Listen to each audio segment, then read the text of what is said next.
Hello everybody. Today is November 10th of 2023. First off, I'd like to start off by saying happy birthday to all you devil dogs in the world. I look back at my time in the Marine Corps as a significant part of my life experience, if you will, and at times I truly miss the band of brothers. And I'm talking to you from Angeles, Philippines, where there used to be a significant military presence here, but one reason or another, the military presence was basically asked to leave. And the current situation, though, here in the Philippines is there's four primary locations that the U.S. military is remanning, if you will. You can try to justify one reason or another, but it's plain and simple. Look at how China is acting towards the Philippines. Look at how important the Philippines is towards the U.S. logistically, and it's black and white. It truly is. If anybody will step back and look at China's involvement with Taiwan, now the Philippines, how China is acting like they're trying to be the peacekeeper of the world and wanting to become the superior power. It's really easy to figure out, you guys. I mean, don't trust any one news source because, as we well know, news can be very biased. But look at several of them. You know, look around the world and just be honest with yourself. For once, let's truly look at the whole big picture of the world and look at the condition. I mean, the United States is deliberately getting spread incredibly thin. A lot of people don't realize it, but the Chinese Navy actually just became the largest Navy in the world. Historically, the U.S. Navy was the largest, but that recently has changed. If you are curious what's going on in the Philippines, please look it up. Care about the world, care about what's happening right in front of your eyes, and just understand that these are major important ordeals that are going on. It's listed as our presence will be here for defense and for humanitarian purposes during the event of catastrophic events. Now, at this Angeles, Philippines, where I'm at right now, it's really close to where Clark Air Base used to be, and that got closed down because of a volcano that erupted that I can actually see right out my motel room. It's bigger than Mount St. Helens, and it basically destroyed the base. But the reason why I want to mention the Philippines on the Marine Corps birthday is I ask that all military personnel, when you remand the Philippines, let's do it differently this time. I can see the U.S. influence here in the Philippines, and I've talked to so many people as far as finding out, so how far back does speaking English go in your family? And it goes back a couple generations to where usually it's the great-grandparents were the first ones to speak English, and it was because of the U.S. military presence here. And people here are kind, they're caring, they're very poverty-stricken. Majority of the tourists that are here tend to be from Korea and Australia. Not a whole lot of American tourists. The Americans that I have spoke with live here. You know, when they were stationed here, they loved it and they came back and lived here, or they had a Filipina wife and they wanted to come back and live here because of her, family being here. Now, what I've done here in the Philippines so far is, of course, I've done a ton of walking, but I've also had the opportunity to buy a lot of groceries and take it to incredibly poverty-stricken part of the city.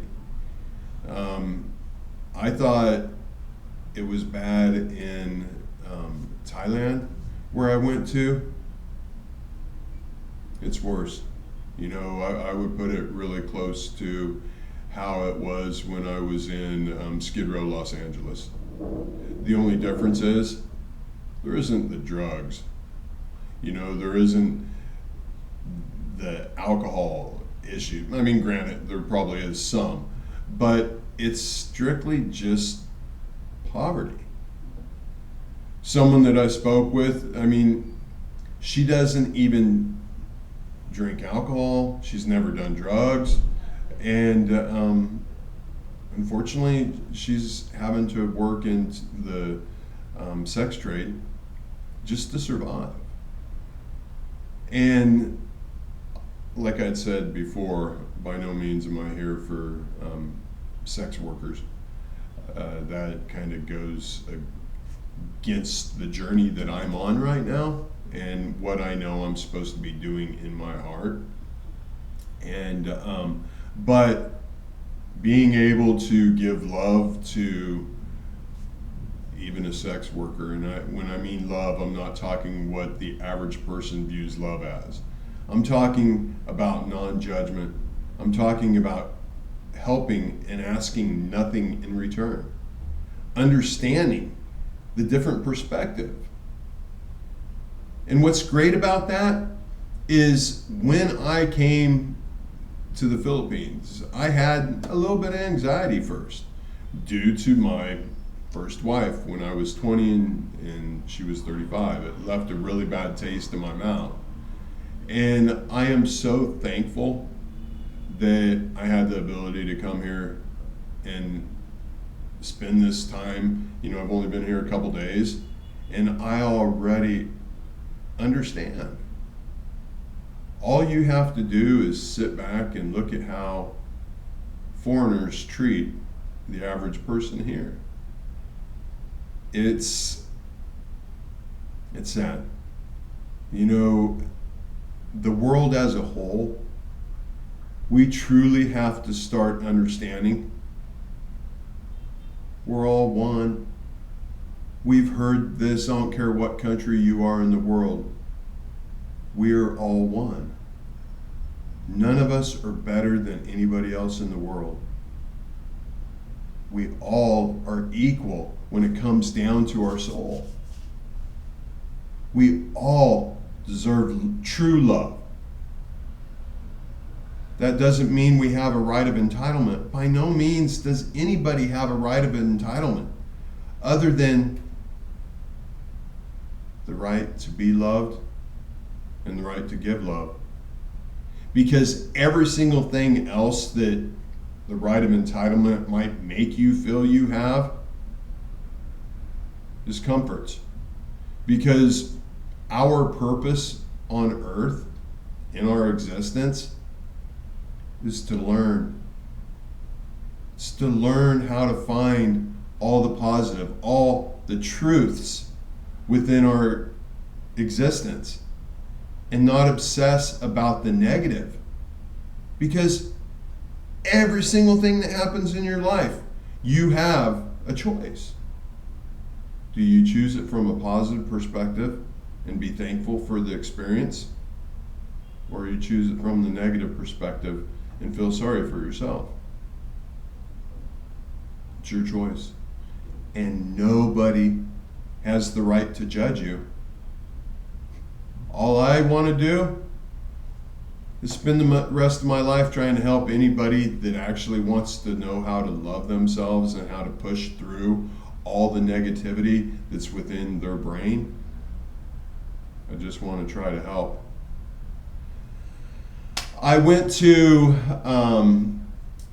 It's called Mary Rosary Catholic Church, I believe. You can look it up. It's the oldest church in the Philippines, most well known. They're doing a major reconstruction on it, but they're also still having masses there while they're doing the reconstruction on it. And I went into this church, and it's a big, gorgeous church. It's, I think, from 1887, something like that, with large Spanish architectural influence on it. And as soon as I walk in the front door, I see the altar, and I see this absolute gorgeous piece of art that represented Jesus crucified on the cross. So I walk up to the altar, and I'm just looking at everything and absorbing all of it. And because I was brought up Catholic, I do not, practice the Catholic religion anymore. Because honestly, I feel closer to Jesus and closer to God by not doing it. But once I got done looking at the altar and looking at all the shiny and all the elaborate things about the altar, but by the way, those of you who have actually listened to the Bible, Jesus talks about that as well. Something to the effect of which is more important, the gift at the altar or the altar itself. But I'm done looking at the altar, and I turn around and I'm looking at the temple, and I happen to look up at the rafters. And I notice that the rafters have hundreds and hundreds of bats, large bats, hanging upside down on them, sleeping. Occasional ones flying, getting to a different spot. But it's daylight within the church. And this is a church that still has daily mass. And you look down at the ground, and there's bat guano all over the place. It's obvious it's been cleaned up daily. But within this Catholic church, during the day, there are a tremendous amount of bats hanging upside down. And I looked around, and I just thought to myself, nowhere in the world have I ever seen bats inside a structure during the day that's well lit, using it like a bat cave. Wow, what an interesting thing. And if it's common, so be it, whatever. But I try to take everything from a positive perspective. And when I say from a positive perspective, I mean what this might mean between me and my God within me. So once I noticed this, and yes, I did record it. It's on my cell phone because that's the only thing I had with me. And I make sure anytime I talk about something that's pretty extreme, I make sure I have multiple ways of proving that I'm telling the truth, because I know that there are people in this world that have a hard time seeing the truths and want to only see negativity and try to point out that someone's lying. But I walked back up to Jesus Christ crucified on the cross. And by the way, it was at ground level. Every time I've been in a Catholic church, it's usually up high where you have a hard time seeing. It was at ground level where I was able to walk right up to it, and it was absolutely beautiful. What a beautiful piece of art. And then I happened to notice the bat feces on it, and where they were on it, and how they were running down certain parts of it. And the person that was with me, I asked, is this normal? And they had been to this church many a times. And they never knew of any bats within the church, let alone any bats inside a building that's lit up during the day. Now, I'm not, being superstitious or anything like that, but I guarantee you one thing. I am trying to see all the truths in front of me. And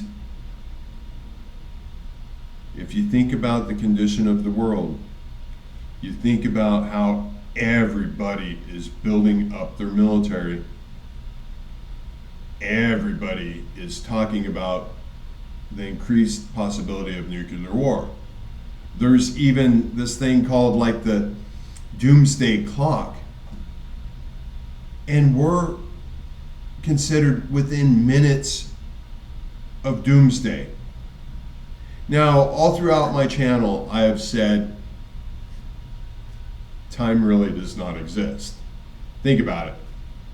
You go to a time zone border, jump back and forth across the border. You are not time traveling. An astronaut leaves Earth, goes to a space station for 1 month, comes back. He's been gone months.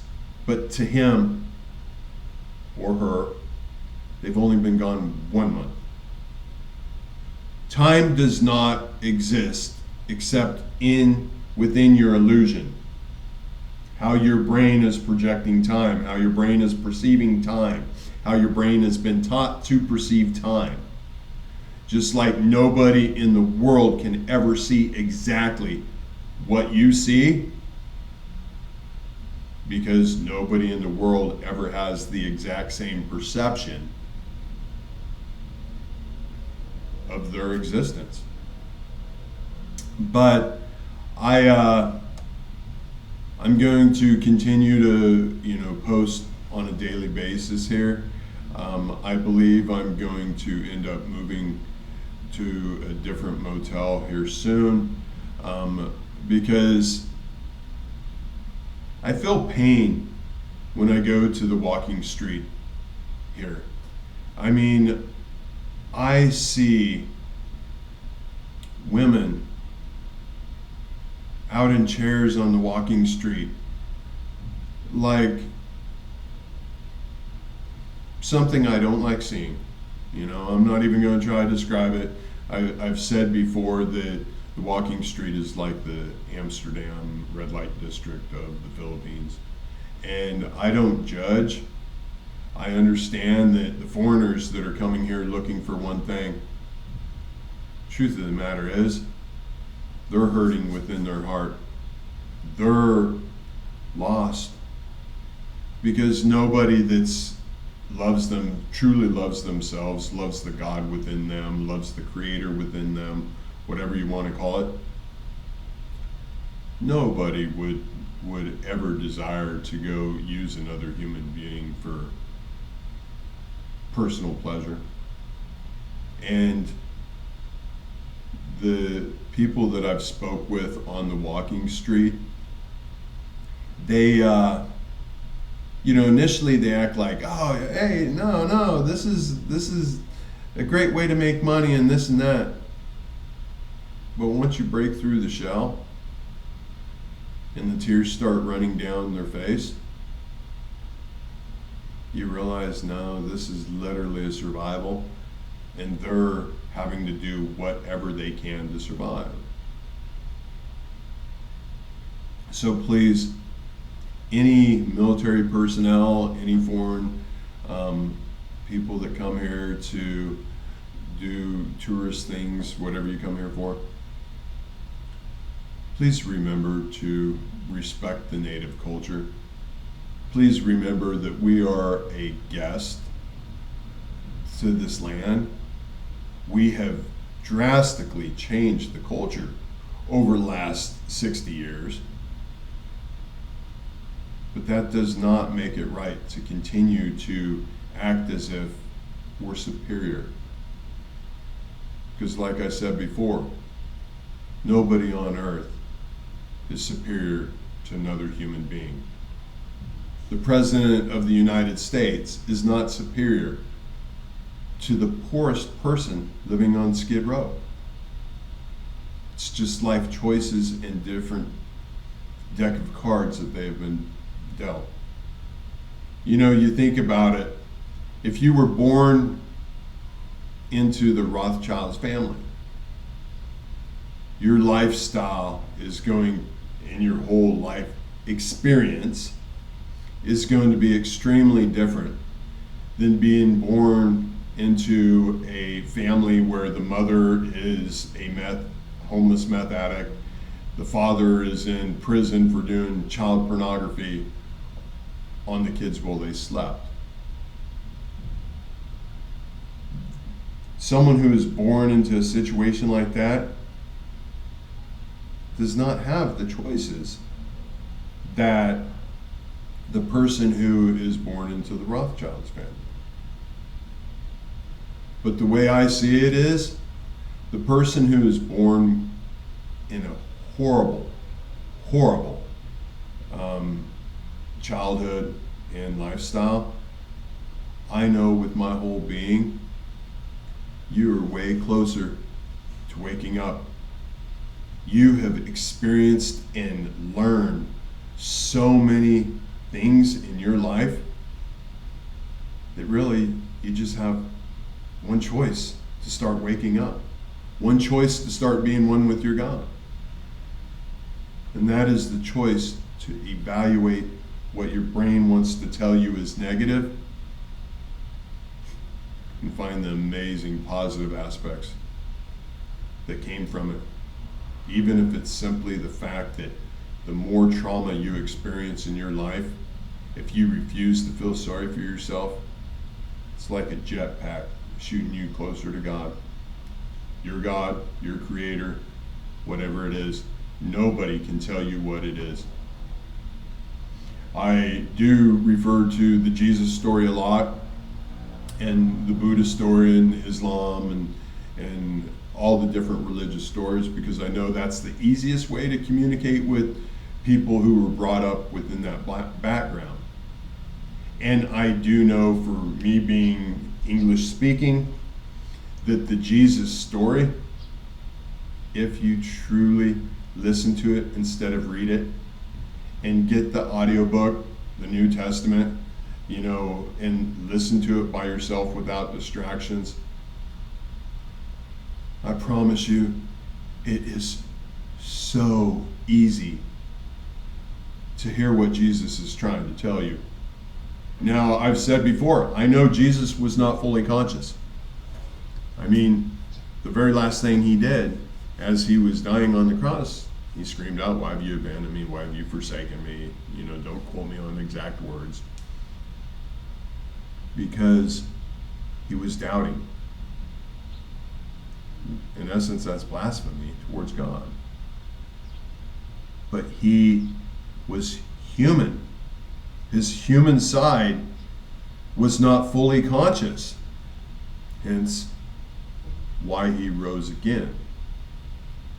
Now, you can hear me saying that and think, oh my God, you know, that's something horrible to say, you know, against Christian. No, it's not. The only person in the world, or people in the world, that would say, oh, it's blasphemy to say that Jesus was not fully conscious and that the reason why he rose again was because he still had more to learn, would be the ones that have not truly listened to his words. Someone else told you what it meant. There's a reason why he says very specifically, this generation will not pass until we see the end. Do yourself a favor, read Revelations. Look at the first sign. Look at the presidential symbol of Russia. Investigate for yourself what the white horseman is stabbing. Takes a little bit of research, but you will find what the white horseman is stabbing is a European dragon.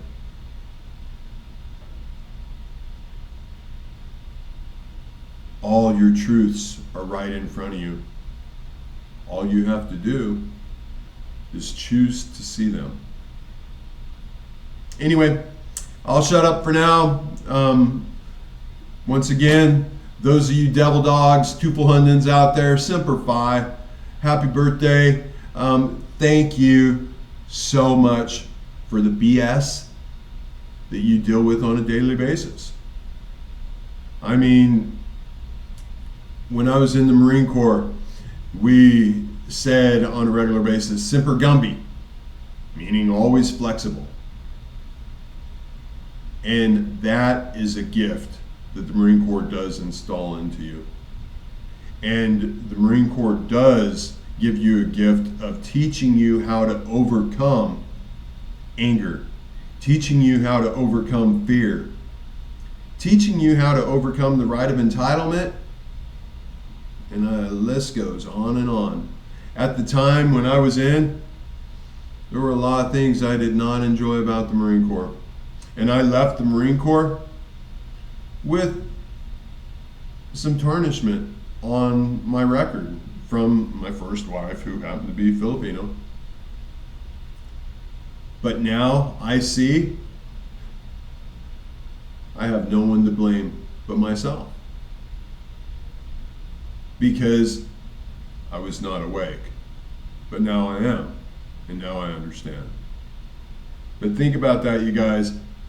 Bats hanging in a Catholic church that has Mass on a daily basis, and even bat guano dripping down onto a certain part of Jesus, or at least the statue of. Have a great day, and I'll talk to you again soon. Bye-bye.